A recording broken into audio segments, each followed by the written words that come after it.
কিতো অবস্থা হলো শূন্যবালা খাই শূন্যবাদ আমরা আসলে বাতত না খাইয়া বার গেছি বাগানো গেছি মূলত খাটল খাওয়ার লাগে। তো প্রথমে দেখতে পারো একজনের গাছ তুলাই লিছি আর আমি নিচে উবাই বাই তান্ডে সঙ্গ দিলাম আর নিচে উবাই বাই ও নিচর যে খাটালটা আছে ওগুলো আমি দেখলাম আতাইরাম বারবার যে এগুতা ফাঁকলো না খানে যদি ফাঁকতো তাইলে ওগু খাইলাম মনে জায়গাত বইয়া, কিন্তু আসলে ভাগ্য খারাপ আর কি গু ফাঁকছে নাই গো এখনো খাসা। এটা এক গাছও ফয়লা উঠছে, এই গাছও ফাঁকনা টপ আইছে না বাদে গিয়া তুললাম আরেক গাছও, হাও গাছও ভাগ্য জেলা না কি হয়, হাও গাছও ফাঁকনা কোনো খাটাল নাই। বাদে আমরা এই এক সাইড থেকে বারো গিয়া বাদে আরেক সাইডে গিয়া একটা আল্লাহ দিলে ফাই দিছি ফাঁকনা। আরেক গাছ থেকে বেটা এটা আমার ইয়াকে জুপও ছাড়ছে, ও জুপ থাকি আমি ওগু তুকাইয়া বা করলাম।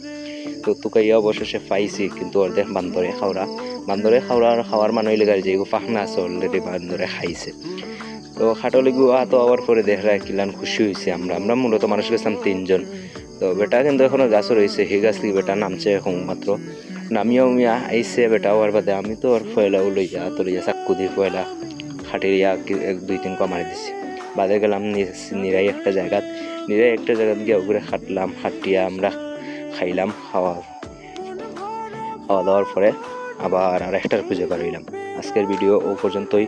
সব ভালো থাকা সুস্থ থাকা আর সবে কমেন্টও জানাইবা কিলানো ভিডিও, হয়তো বয়স অনেক রকমের ভুল ত্রুটি হইতে পারে, সবে ক্ষমার দৃষ্টিতে দেখা। আসসালামু আলাইকুম।